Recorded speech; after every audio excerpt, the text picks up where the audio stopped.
Okay.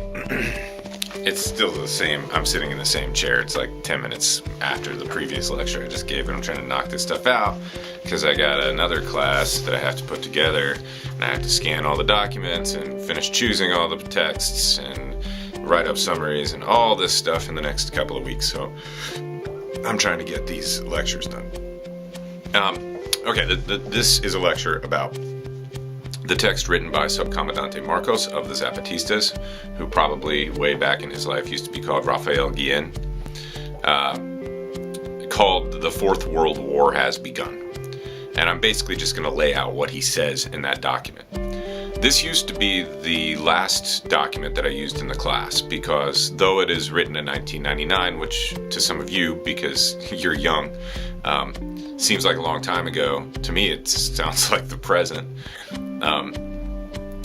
Even though it's written in 1999, I think it does give a pretty good map of where we stand now. That's what I think's valuable about this text. It's a really good text for sort of summarizing how power relations exist in our present, and even more specifically, what is the current situation of control and revolt on a global scale. Because even from the beginning of this class, starting in 1500, we've been looking at globalization. You know, the Spanish conquest is globalization. Globalization now, of course, has a much more thorough meaning. We don't just mean that people can reach different parts of the globe. We don't just mean that European powers have access to the resources, labor, and markets of the rest of the world, which they already did by at least the late 1800s. Now we can communicate instantaneously anywhere in the world. Corporations can monitor operations instantaneously anywhere in the world. The global security apparatus of, in its parts, the United States military apparatus, the Russian military apparatus, the Chinese military apparatus, the Israeli one, they can see the entirety of the globe in real time from their spy satellites, which are floating around us, floating over us at any given moment. They have drones looking at us. Globalization and the globalization of control and the globalization of economy has an ever more concrete meaning to it. And what Marcos is giving us is a description of the overall situation in this moment of globalization, 1999. Okay, so let me start with the title, and then I'll move on to neoliberalism. The title of the text is The Fourth World War Has Begun. Of course, we know about World War I, 1914 to 1918. World War II, depending on how you look at it, 1939 to 1945. Wait, we didn't have World War III. Well, Marcos says, basically we did. World War III is the Cold War. So this is extending from 1945 until 1989 or 1990. And I think he's right. And I would hope that you would agree as well, looking at the history that we've been looking at, that the Cold War was not actually a Cold War. It was hot in many ways. So we had Korea and we had Vietnam and the Soviets in Afghanistan, and real proxy wars fought all over the globe under the heading of a Cold War between the United States and Russia. What never got hot was the nukes, right? All this stuff sort of happened under this, I don't know what the word is, like a witch's stare or something, an icy net of tension cast by the possibility of nuclear escalation. So changes of allegiances and territorial control in the history of the Cold War were slow, and often whole escalations would just grind to a halt because the threat of full-on nuclear war would appear. Nevertheless, that was a war, and millions of people died in it. But now we're at World War IV. Well, that doesn't make any sense. The Cold War is over. The United States has become the only superpower. We're supposedly seeing the global triumph of capitalism, so-called real socialism, or Soviet-style communism, is gone.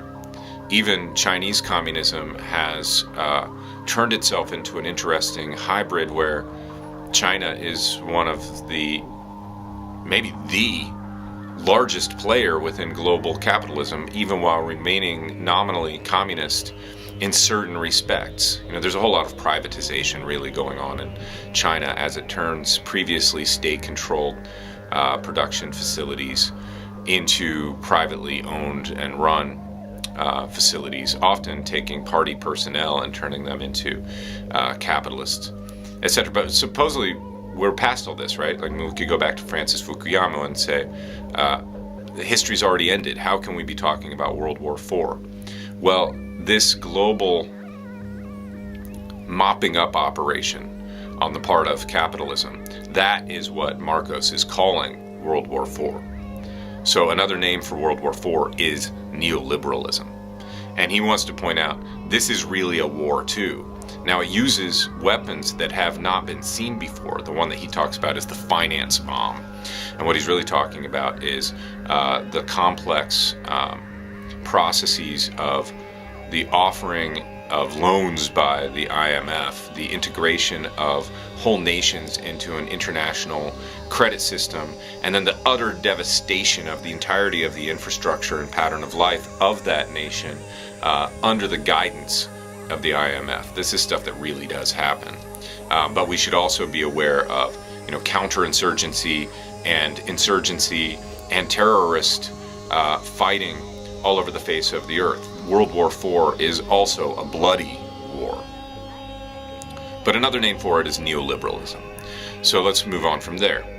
When the Zapatistas are asked who or what is their revolution against, they do not give the answer that somebody like Jorge Mancias seems to sort of expect. That is, they do not say that their adversary is the Mexican government.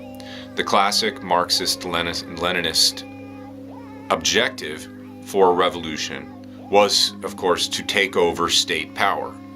The Zapatistas rising up in Mexico could be expected from this old perspective to aim at taking over the Mexican security apparatus, taking over the Mexican state.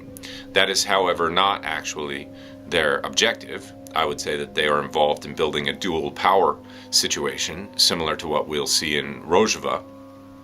Although Rojava's a bit more, they've got more elbow room in a way, because the strength of the Syrian state is teetering, because there is a civil war going on, and there's this geopolitical conflict involving the same global powers, Russia and the United States, and the U.S.'s NATO ally, Turkey, and the Russians' previously Soviet ally, the Assad regime.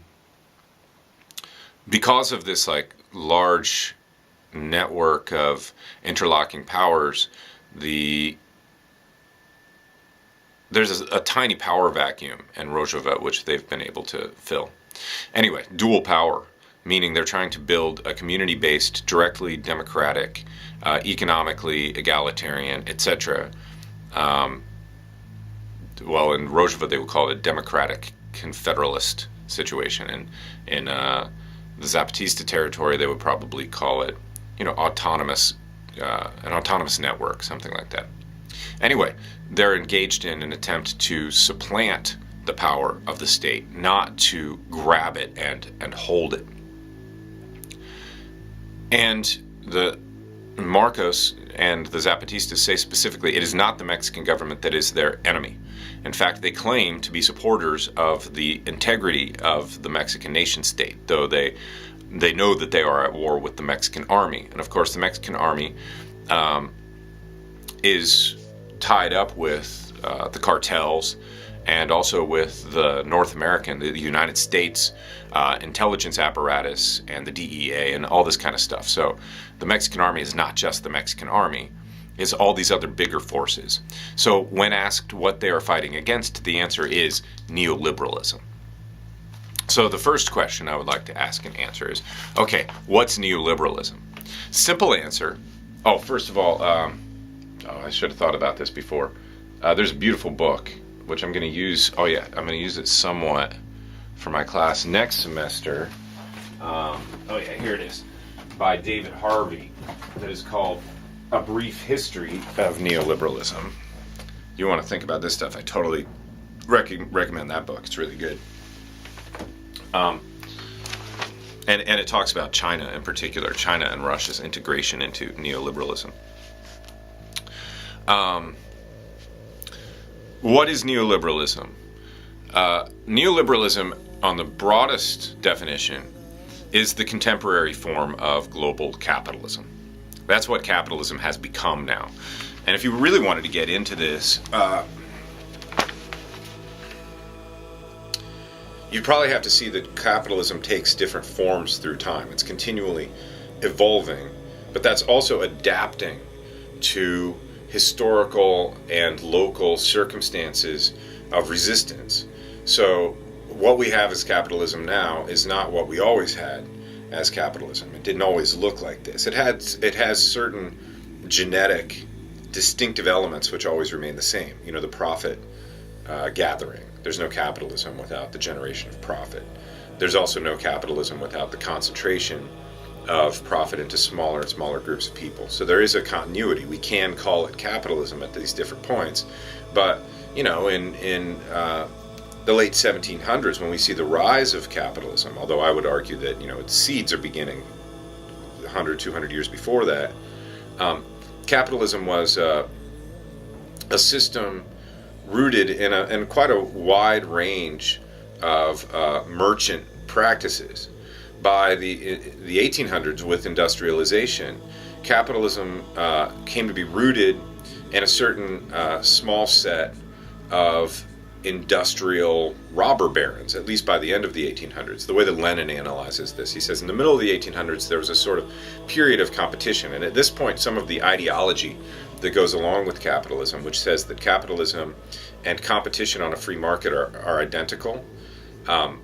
Maybe that was sort of true in the middle of the 1800s, but by the later 1800s, which is also the period of the conclusion of colonialism, it's not true at all. Capitalism has transformed itself into an oligopoly, into a small range of monopolies over one and another sector. And this is an important thing to recognize. You know, if you are a person who is committed to capitalist ideology, you know, you just sort of believe what you've been told. You're not listening to this like one radical professor and his like, you know, televised like bullshit session. You don't want to listen to me. You want to like hold on to what your family and your church and the media says. So you might think like, well, but wait, you know, capitalism does have to do with competition. But, you know, ask yourself, is that really true?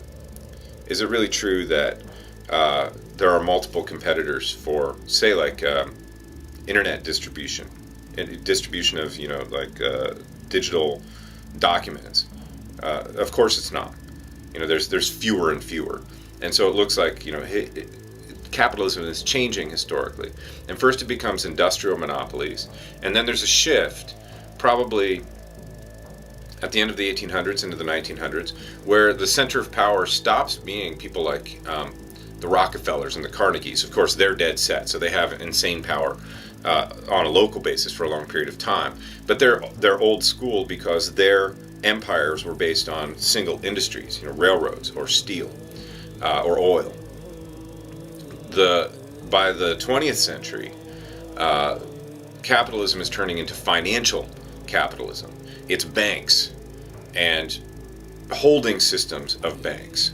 It's bankers who control the vast majority of the capital, and they transform that into one another industrial or other endeavor, and then it turns back into money. My point is simply that capitalism is changing its form and time, and the form that it has now taken we call neoliberalism.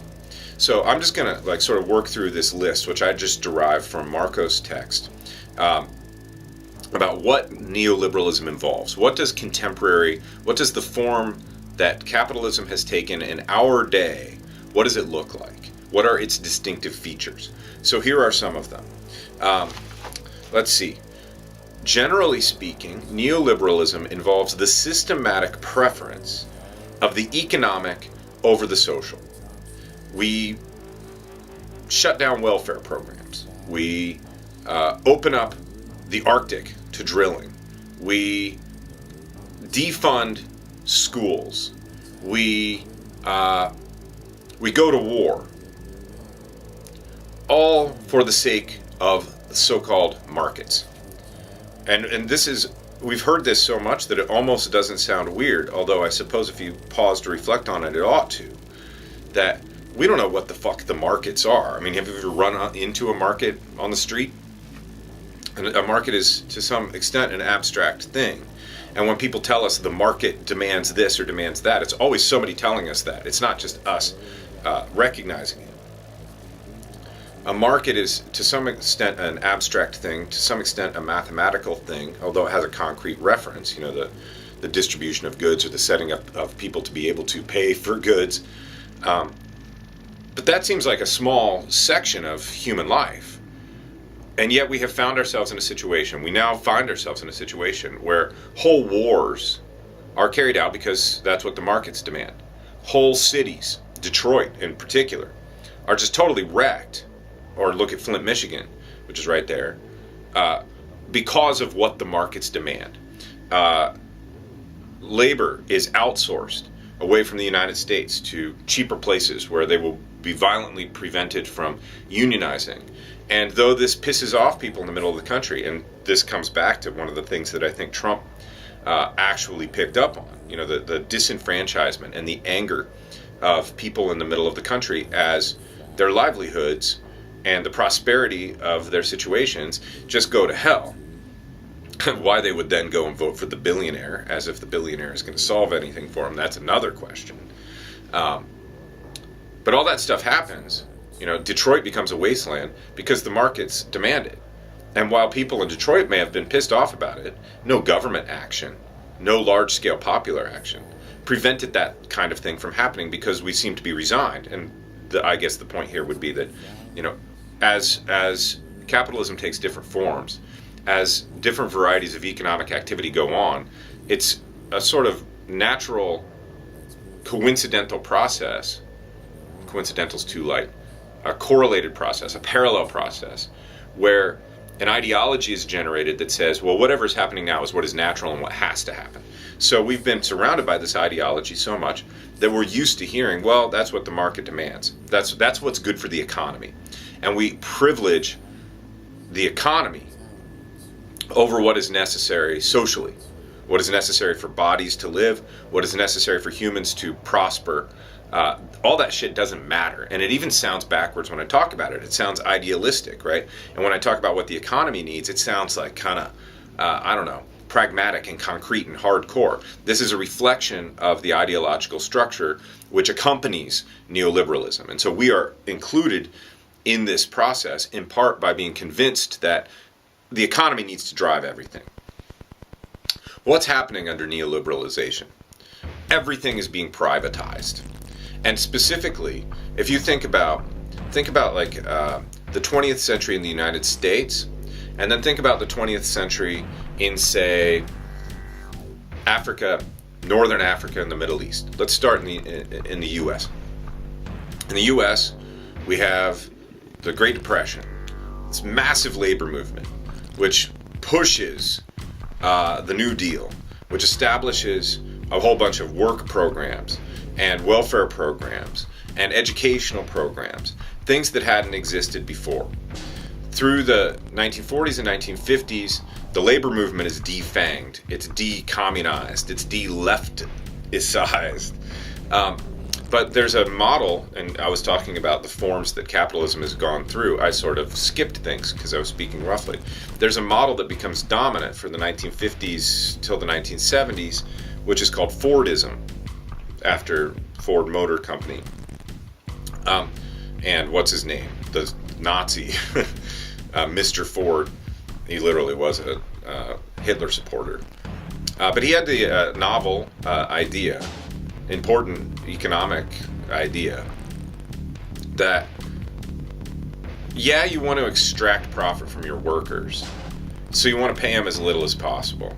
But there's another dimension to making money, which is being able to sell your product. And if you pay your workers high enough for them to be able to buy that product, then you're going to sell more product. And in the end, you're going to end up with a greater profit than you would otherwise. So the basic idea of producing a middle class in the United States out of, for example, auto workers in Detroit, that's a capitalist model, and it becomes dominant, and it becomes dominant at the same time as a certain variety of economic theory. Keynesian theory is dominant. That goes through the 1950s, 1960s, up until the 1970s. David Harvey's book, he identifies 1973 as like not a bad year for saying like, well, this is sort of where neoliberalism starts. That's the year at which general income levels while inflation goes up. So people stop getting pay raises.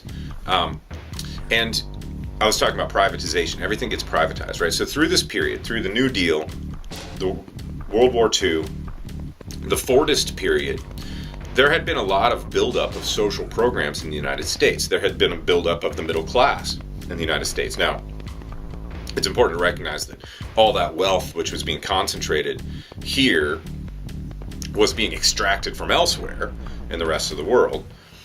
Nevertheless, there was a tendency towards, in some cases, putting the social above the economic, or at least putting them on an equal footing. After 1973, that all falls apart. And so what neoliberalism means on the domestic front is that previously public programs are going to be defunded, gutted, and privatized. So healthcare systems, educational systems. 1973, California has a badass educational system, right? You can go to community college wherever you happen to live. You can be from really low economic bracket, go to community college, do reasonably well, and end up in a really good school. Do really well and end up in one of the greatest schools in the world. You can go to UC Berkeley.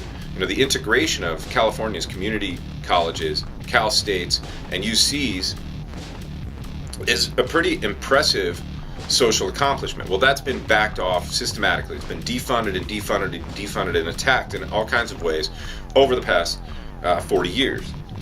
And of course now, like with Betsy DeVos, like we're going to see the death throes of this stuff.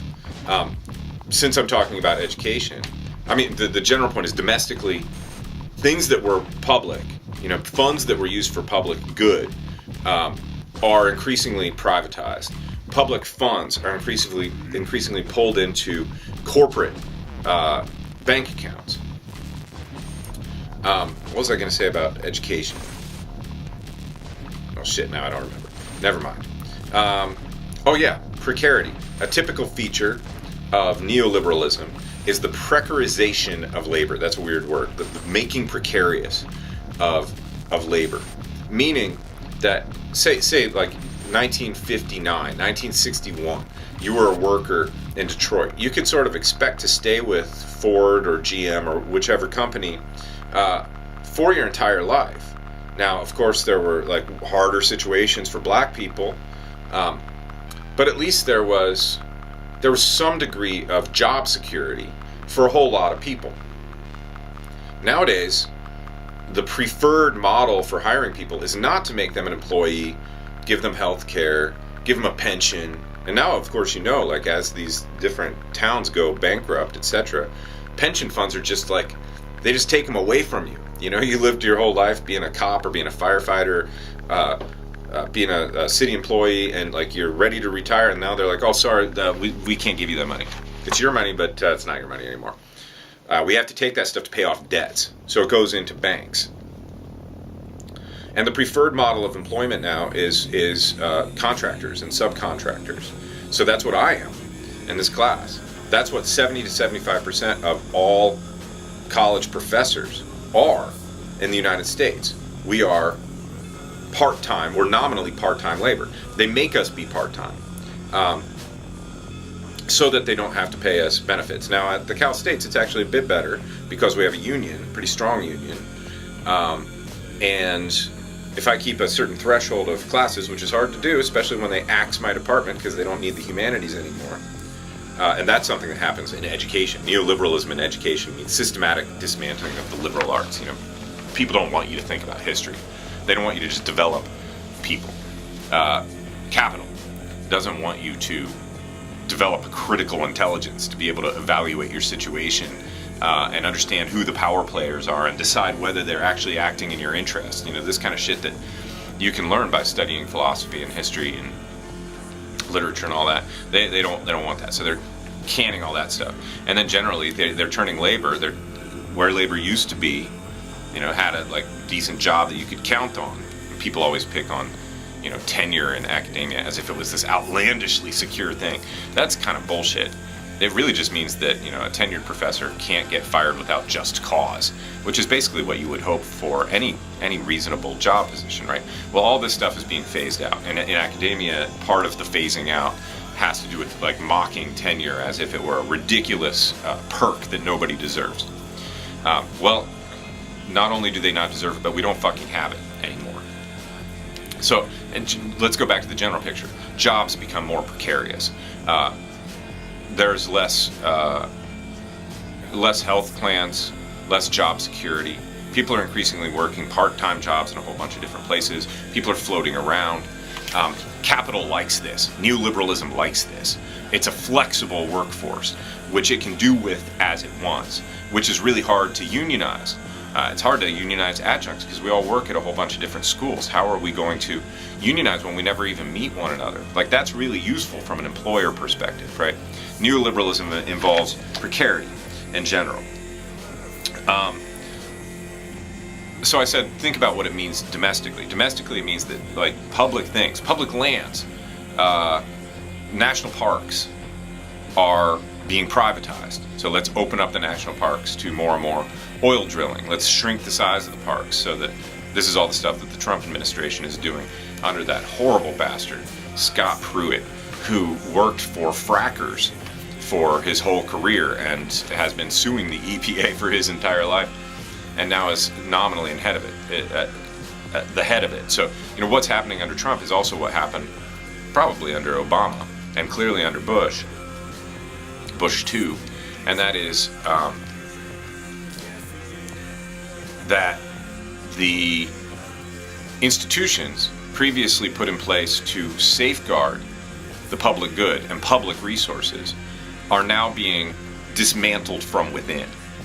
So you put Scott Pruitt in charge of the EPA in order to dismantle the EPA. You put Betsy DeVos in charge of education in order to dismantle education. What do they want to happen to education? They want to turn all the public shit into private shit.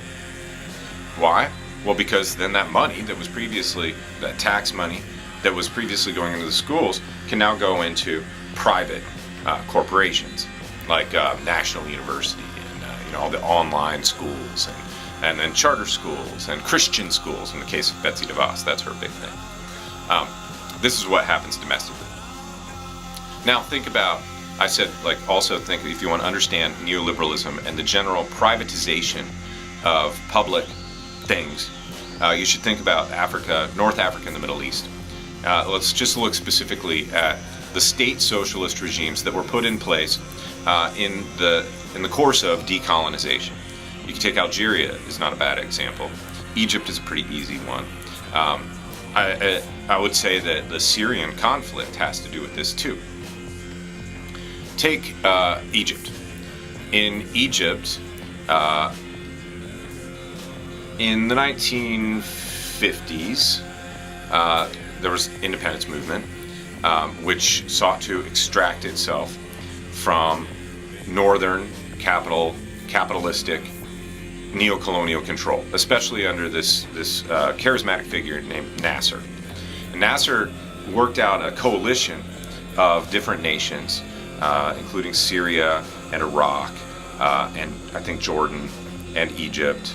There are a couple other members who formed a socialist bloc trying to advance Arab control over Arab territory. And they succeeded to a certain extent. The Ba'ath Party is a remnant of that.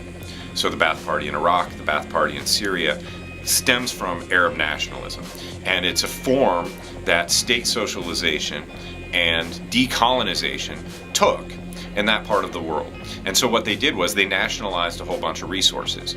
They took over oil reserves. They took over refineries. They took over, in the case of Nasser for a period, they took over the Suez Canal, which was to control global shipping.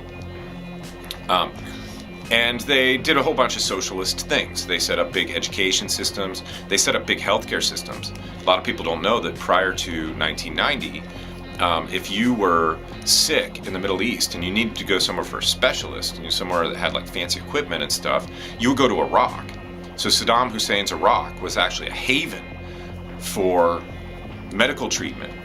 Of course, he, much worse than somebody like Castro, really was. He was a dictator, and he persecuted the hell out of his enemies, and the Kurds especially, which is, that's who's involved in Rojava primarily.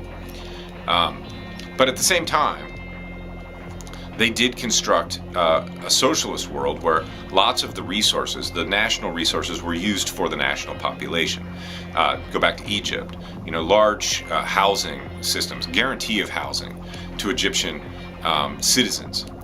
These are the sorts of things that under neoliberalism are being re-privatized. Neoliberalism in a way is a reassertion of the colonial agenda. So what happens is that places like Egypt are forced through a whole bunch of different circumstances into conditions of debt. Once they're in debt, they're offered large-scale loans. And by the way, this is a favorite thing of the banking industries because, banks, they like to do big loans because they get big returns, right? But there's risk in loans. But if you loan to a nation state, it's hard for the nation state to just disappear. The nation state is not going to declare bankruptcy and shift its corporate name to another one so that you can't recover your funds. Nation states are good investments. So by means of the International Monetary Fund, backed up by the World Bank, loans are now offered to Egypt. But the loans that Egypt takes, because it has to, because it's been leveraged into doing that, and this is the same shit that happens in Algeria, those loans are accompanied by rigorous and hyper-complex, long and detailed lists of demands about how Egypt has to change its economic circumstance. And what this always consists in, they call them structural readjustment plans or structural adjustment plans. Structural adjustment means that things that were kept for the benefit of the public, housing for example, or healthcare, are now going to be opened to capital investment. They're going to be opened to control for profit from entities outside of Egypt. This is neoliberalism on the global scale. And it's constantly finding these little sectors, these little pockets of value, of possible market, of possible profit that have not been sucked up into the richest 1% of the 1%. And they're doing that. Let's see. So this means that neoliberalism, like all capitalism, is aiming at the ever greater concentration of wealth. And I was going to look this up before I started talking just now, but I didn't. That's my computer over there. It's always worse. Like every semester when I teach this class, I try to look up what's the figure now. I think now it's something like the richest 6 or 8 people in the world control as much money as the poorest half of the world's population. So you got 6 people, all men, over here. That's 5, but I don't have an extra finger. Compared to, how many billion people are there in the world now? 8? 4 billion people have as much value as, well, pretty soon it'll be 4 people. 4 to 4 billion. Compare that to what the conquistadors did, the way that they valued indigenous life, right? If a Caribbean person was rash enough to kill a Spaniard was going to kill 100 of the indigenous because Spanish life was worth 100 times as much as indigenous life. Well, now what do we got? We got 4 northerners, 6, 8 capitalists who are worth as much as 4 billion people. and make decisions which impact them en masse. So it's the continued concentration of wealth. What else? Destabilization of labor. And this is related to migrations. Maybe talk about migration. Big increases in refugee flows and in migrant worker flows. Why? Due to the chronic destabilization of one and another territory. There's a benefit for Germany, for example, in Syria's destabilization. Now, of course, this is a hot and difficult topic in German politics. You know, a lot of people don't like how many... The Germans absorbed more refugees than anybody else, like 1 million refugees. Maybe, whenever I give you numbers, just assume that they're fucking wrong, but that they're somewhere in the ballpark, because that's all I care. So let's say 1 million refugees. Way more than other European nations, and way more than the U.S., who basically has refused to take any. But they did so because there's a benefit for them economically in doing that. Of course, you could see a flow of refugees as being an economic deficit, you know, a liability. But these are cheap workers, and they want cheap labor. But they're also unemployed people, and unemployed people drive down the value of existing labor. And it causes it such that, like, existing German unions ought to be really damn careful about striking, about making demands, because there's this huge pool of people just waiting to take their jobs. The bigger the pool of unemployed people, the less the power of organized labor in general. This is beneficial. The destabilization of labor is beneficial to capital. Now, it's not like anybody is saying that there's some nefarious one of these 6 people sitting back here being like, okay, now I want to produce a war in Syria, and that's going to produce a flood in Iraq and Libya, and that's going to produce a flood of refugees, which is going to drive down values. It's not like there's some like one evil bastard in the background deciding these things. There's a structural situation which tends to produce these effects, but there certainly is the recognition on the part of real capitalists that, like, there's some interesting, useful effects for us in this too. Let's not back that off entirely. Oh, and I said that Syria, I think, like the conflict in Syria, is related to the general advancement of neoliberalism. I think that's because, you know, the Assad regime was the inheritor of a socialist regime, and while the younger Assad had started to allow certain amount of privatization, it wasn't that much. And so there were still a whole bunch of state-run refineries, state-run oil fields, state-run energy. You know, these are the big contracts that people want, by the way. Like, India has been just devastated by allowing in multinationals to set up like new hydroelectric and power plant situations for them. They have been robbed blind. You want to read about that one? Read this wonderful writer named Arundhati Roy, Indian woman writer and activist. Read a book called Power Politics, just about that. I mean, this shit is going on all over the place. Like, the integrity of nation states is being devastated globally by the incursions of global capital. Okay, anyway, so labor instability, and then 2 more things in general that we should understand by neoliberalism, and then we'll go on to sort of the way that Marcos wraps this stuff up. There's been a communications revolution, of course. Probably it's starting in the 1950s, 1960s, but it becomes really prevalent and prominent in the 1980s. Cable TV and satellite TV, but then the internet. This communications revolution, which results in all of us having our cell phones that we're checking all the time, all of us being on these computers all the time. We're submerged in these rapid flows of information and images and so on. That opens us up to a new kind of control, which really has never been seen before. A real-time control. A real-time control, even not only over like thought and understanding and the consequent decisions upon action, but even upon affect. The way that human bodies are lived can be altered, will be altered by media flows. I mean, if you don't believe that, think about like September 11th. You know, the whole nation went into shock, but it went dependably into shock because of that media distribution. It's possible for a government to cause the bodies of its population, or for a corporation to cause the bodies of its customers, its clients, its captive markets, to go into one and another agitated state. Control, by means of the communication revolution, by means of the wide media apparatus, is entering dimensions that no one has ever seen before. Control is operating upon brain structure at this point through these continual flows of advertising. So this is new. And then something that's been going on since World War II, but gets accelerated when the Cold War ends, when the counterbalance to American global power is destroyed. American culture is saturating the world.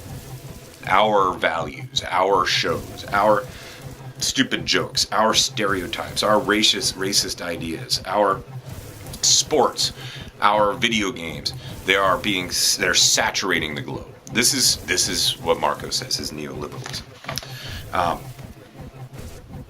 Now, the sort of rhetorical, or I don't know, compositional procedure that Marcos goes through is he says, like, okay, you can understand neoliberalism as producing 7 puzzle pieces across the world, which all fit together almost, but not quite.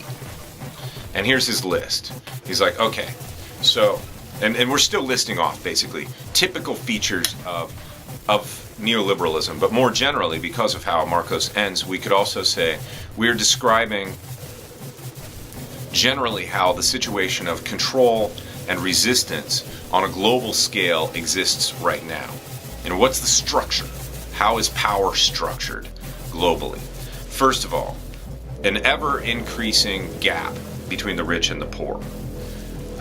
Secondly, he puts it, total exploitation of the total world. I talked about this in terms of opening up all these different markets, but you could also think about it in terms of opening up all these different brains, right?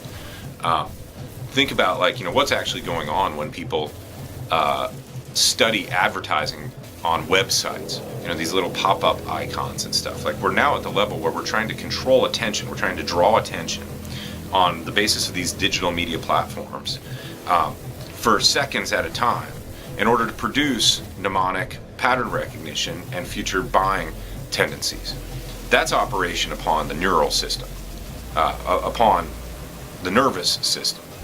Power really does exist in your body now, right? So, like, total exploitation of the total world. This is the general tendency of neoliberalism. A life of wandering for increasing numbers of people because of regional conflicts. And this goes together with state violence, and specifically with counterinsurgency. So here's something worth pausing on and emphasizing. I've been saying this for a while through this course, but I want to say it again. There's no such thing as the perpetual expansion of capitalist economy without an accompanying military component. The markets do not just produce themselves or spread themselves. They are always assisted by the jackboot. They're always assisted by, sorry, I'm looking at a weird airplane. They're always assisted by military, and especially increasingly by special forces. And the name for the variety of military / police activity, because ever since, say, like since Vietnam, police activities, police actions, and military activities are ever close together. Or if you want to think about a contemporary example of that, look at Ferguson. Look at the general militarization of American police forces.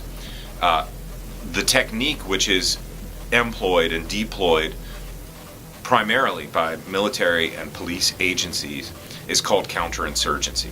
This is what's taught under the heading of the war on drugs, which is really cover for anti-guerrilla activity in Mexico, Central America, South America, and for like radical imprisonment of large numbers of people of color in the United States. What's trained, and you have all these different police people coming from Central America, South America, to the United States, to Fort Benning in the School of the Americas, to be taught techniques for counteracting drug activity, but it's the same thing as counterinsurgency. This is a military police system which is increasingly out of the control of sovereign nation states, increasingly integrated with, say, the United States, especially the United States intelligence, data gathering, and direction, increasingly integrated police forces, intelligence forces, detention facilities, torture practices, surveillance practices, establishment of domains of terror and fear to suppress unionization, to suppress the development of opposition, to suppress organization of any kind. This is what neoliberalism does not want. It doesn't want organized populations, and it uses a security apparatus in order to achieve that. Constant surveillance, constant rounding up of precarious bodies, constant use of threats and torture. This accompanies this global attack of capital on whatever is left. So there's increasing state violence. There's also an increasing relationship between state power and criminal cartels, so that it's increasingly hard to tell them apart. Take like Russia, for example, but take Russia and Mexico as two good examples. You know, what's the difference in Russia between the state forces directed by Vladimir Putin and the various manifestations of the Russian mafia that all the oligarchs who Putin is a part of and from whom he sort of emerges are also affiliated with? There's a total continuity between the Russian mafia and Russian intelligence and state forces, or at least there's maybe not a total continuity. There's a decent continuity. There's a lot of overlap, and of course the same thing is true in Mexico. What's the cutoff? Where's the clear delineation between Mexican police and Mexican cartels?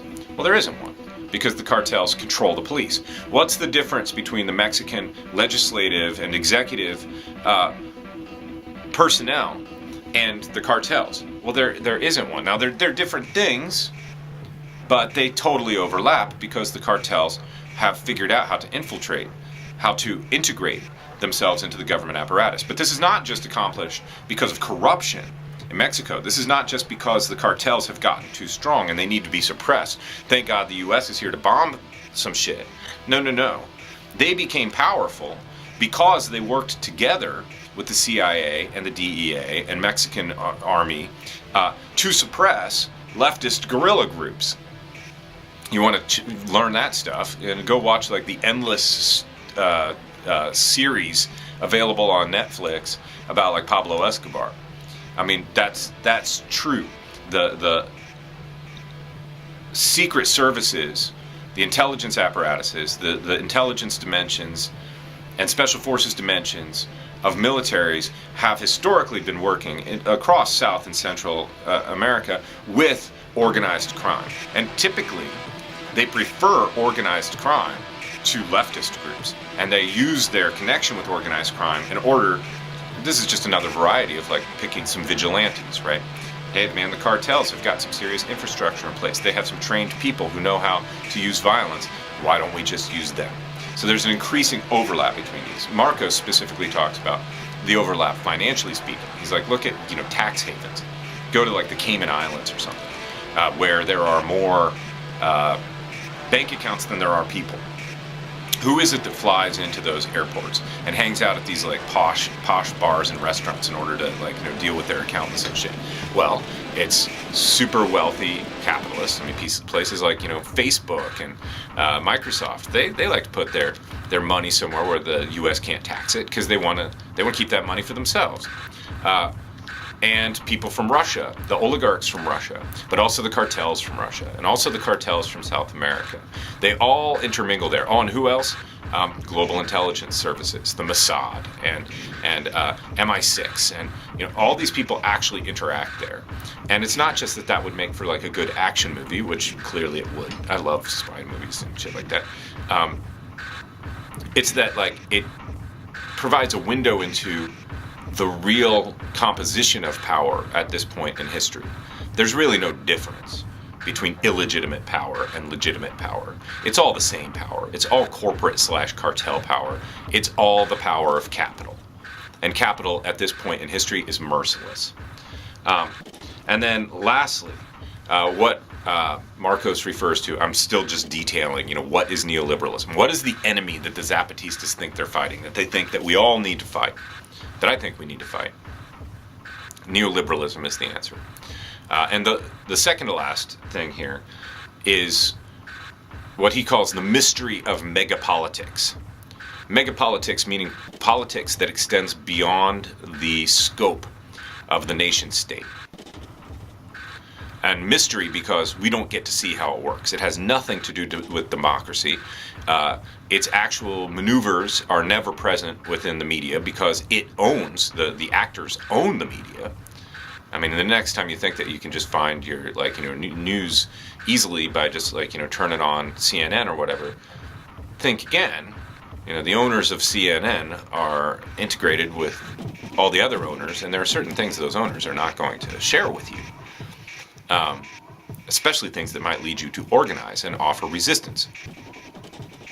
The specific feature of the mystery of megapolitics, or the key feature of megapolitics in general, is that we have now hit a point in history, which didn't used to be exactly the case, where corporate power clearly exceeds the power of any given nation.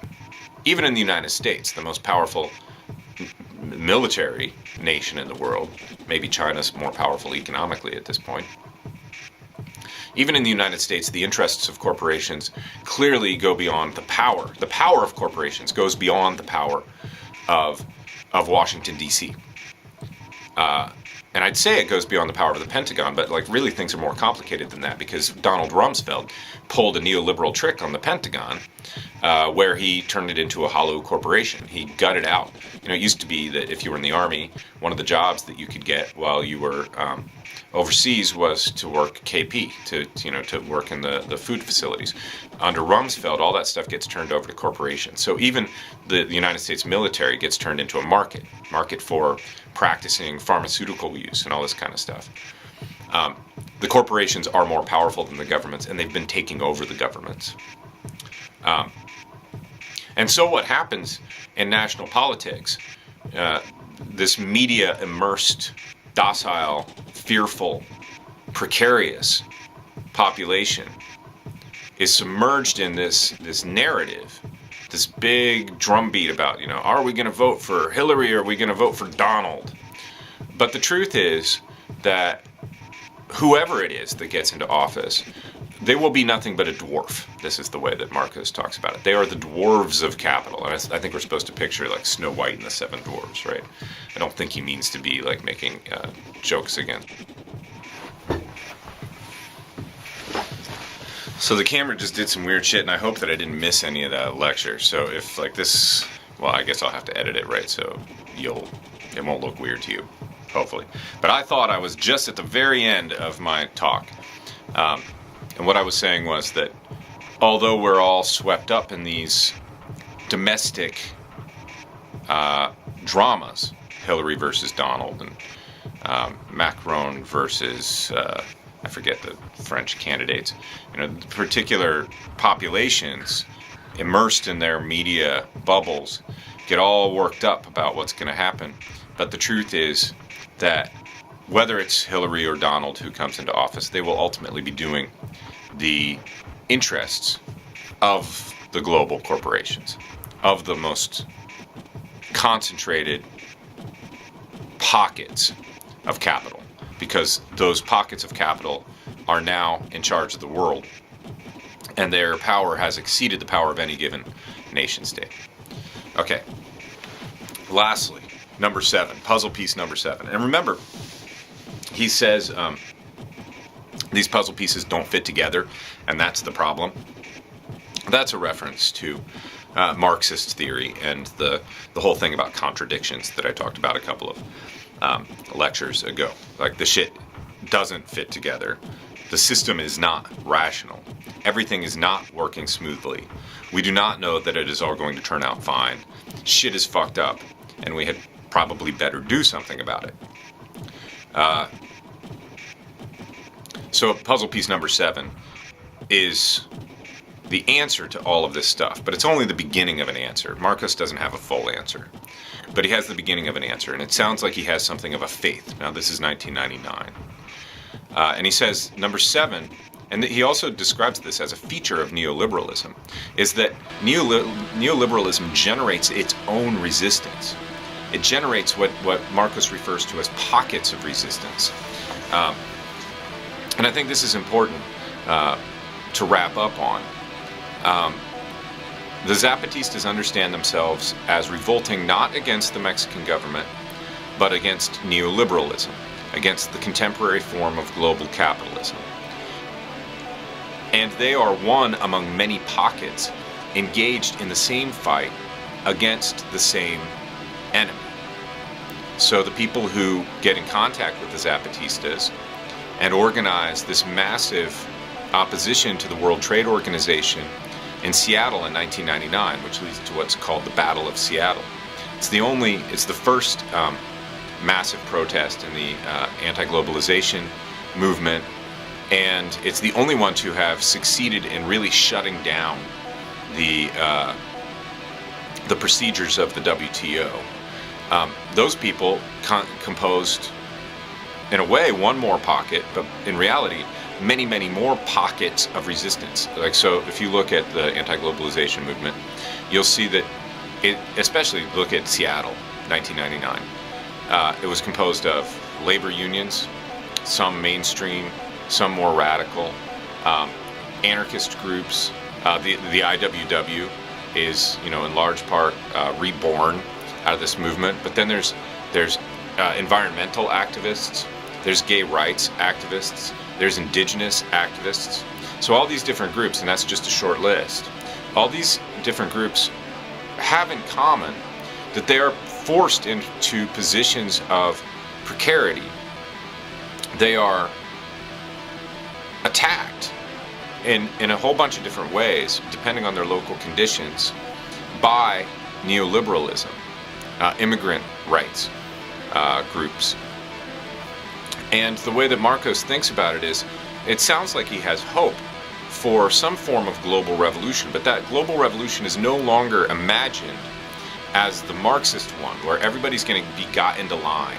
All the workers are going to come to have the same understanding. Some badass communist leadership will have taught them the truth about capitalism and the truth about how to change the world into socialism, which is going to be good.